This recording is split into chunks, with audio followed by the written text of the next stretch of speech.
嗱，比如話咧 sin 100度係幾多？大家撳 calculator 咧可以揾到出嚟嘅。咁但係問題就係我哋點樣定義 sin 入面呢一隻角咧可以超過銳角咧？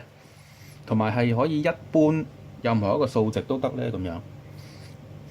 咁我哋咧即係話重點就係睇下究竟我哋點樣定義 sin x。以往我哋低年級嘅時候咧，我哋定義 sin x 啊、cos x、tangent x 咧，全部都係一個直角三角形入面處理嘅，呢個啱嘅。咁但係我哋今日咧要擴充呢個思想，嗰個 x 咧呢個角度咧可以係超過90度嘅。點樣搞佢出嚟咧？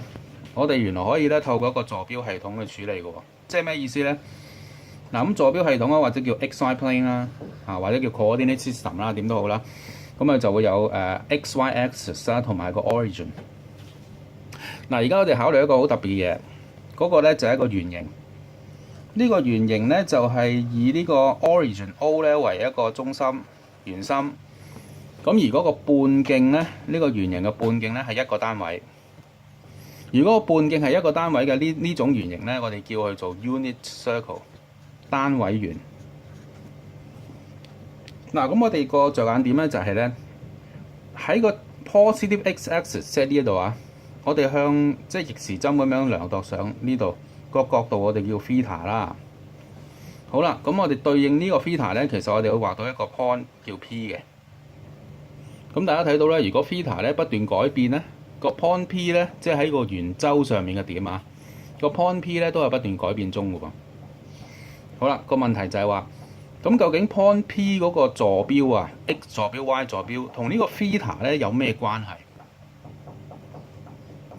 即係話，我如果將個 P 點寫成 x、y， 分別係代表 x 坐 P 點嘅 x 坐標同 P 點嘅 y 坐標。咁請問你可唔可以將 x in terms of theta、y 都 in terms of theta 咧？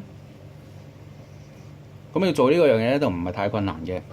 我哋要透過咧以往我哋低 form 嗰個知識啦，就係透過呢一個直角三角形當中嗰啲 trigonometric ratio 啊，三角嗰啲比例啦。做法我哋可以咧喺 P 嗰度咧引一條垂直線，垂直個 x axis。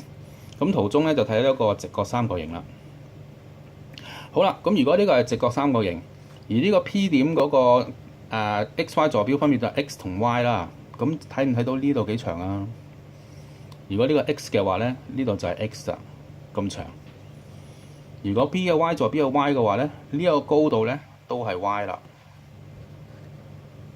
咁大家睇下呢個直角三角形，資料好齊咯喎，斜邊係1，底邊係 x， 對邊係 y， 對邊對住呢個 theta 嗰條邊。咁所以咧，我哋可以用以往我哋中三學過、中二、中三學過嗰個 trigonometric 嘅 ratio 咧，寫得出。譬如你睇到乜嘢係 cosine theta 咧 ？cosine theta 就係底邊除斜邊，即係 x over 1。咁而 sin theta 咧就係對邊除斜邊，對邊係 y， 對住隻角嗰條邊啊，除以1，即係咁樣咯。咁換句話說咧，其實 x 咧就係 cosine theta，y 就係 sin theta。